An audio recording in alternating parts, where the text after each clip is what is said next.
Hey Juventini, welcome back to the All Juve Cast channel, where of course it's all Juve all the time. So if you're a diehard Juve fan, just like all of us at the All Juve Cast, make sure you hit that subscribe button because you're going to want to stay tuned to the channel that brings you everything surrounding Juventus. All right. Now, without further ado, I'm Alberto. I'm going to hit you with the news surrounding La Vecchia Signora to March 30th. Let's get right into it. Right out of the gate, you have a couple of players that Juventus is been targeted. That is Nahuel Molina from Udinese, fullback. He is seen as a potential next step to Cuadrado as he can play anywhere up the right side of the pitch. Okay, so Molina drawing interest from Juventus. The next one is a player that's named all of a sudden popped up about 2 weeks ago, and that's Antony from Ajax. He has been on Juve's radar apparently for a while, but also drawing interest from many of the big clubs in Europe. Now, he has a great relationship with Danilo, so fingers crossed, Agent Danilo can strike and help us bring in Antony. Now, I know we're going to be getting all over the place as far as names that are drawing interest from Juventus, but this is obviously typical when you get close to mercados and seasons are coming to an end. You get into the summer, and not only that, but we saw it in the winter mercados too, and that is normal. And of course, we always say where there's smoke, there's fire. Regardless of the sources you're hearing, whatnot, once they start to multiply, there's something there, and you're starting to get some interest, some general interest. The other thing is Juventus is doing a great job, and they were doing a great job even in the winter mercado. And I always said that. I said I like the fact that they're linked with many, many names, and that just shows me that they're looking at all the possible opportunities. Because when you look at a few of these players that Juventus has been linked in, based on salary, based on numbers and whatnot, that could change the scope of the entire mercado and the remaining mercado. When you factor in contract negotiations and the contracts that will not be extended, that furthermore adds some complications to it. So I have absolutely no problems. We are going to keep you in the loop with all the names just so that you're in tune.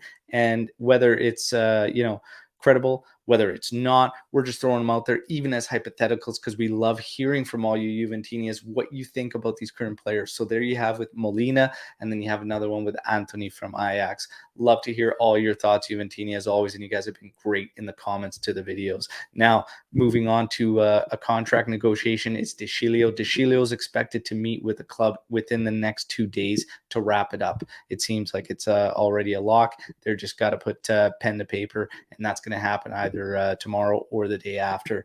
Now, in terms of a couple players, as we get ready for the Derby d'Italia, we're going to talk about Vlahovic and Morata. Vlahovic and Morata are one card away from a one-match ban. That's okay. We'll deal with that if it happens after the Derby d'Italia, but the Derby d'Italia is the big one, and that is a crucial, crucial match, and it could mean major implications on the Serie A title race. So, of course, Inter going into it a little bit shaky, to be honest, and Juve starting to pick up some steam, getting results. So we'll see what ends up happening on Sunday. That's going to be a big one. Don't forget, if you're in Toronto and the greater Toronto area, we are taking over Cafe Juventus in Toronto and are having a live watch party run by Antony and Lucci. And our sponsor, StrikePartsApparel.com, is going to have a ton of giveaways there at that location. So make sure you get over there.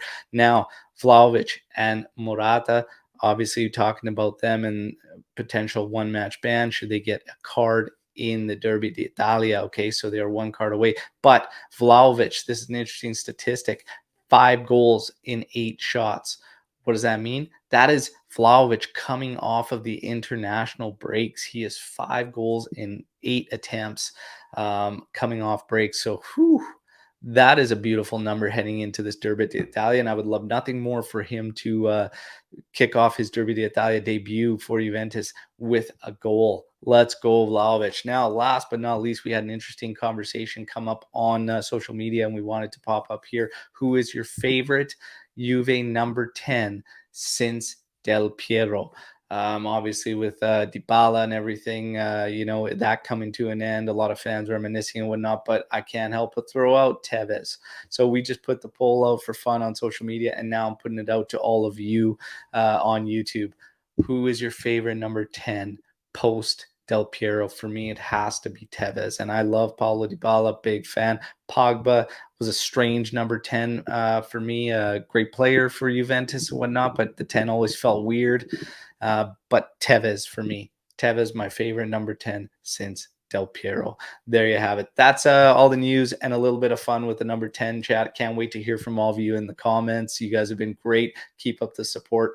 I'll keep you in the loop as we get closer and closer to that Derby d'Italia. Don't forget, we're going to have a live watch along where we're going to tune in with those two, Antony and Lucci, who are going to be at Cafe Juventus. We're going to pull them into the show and they'll be recording live from there with us.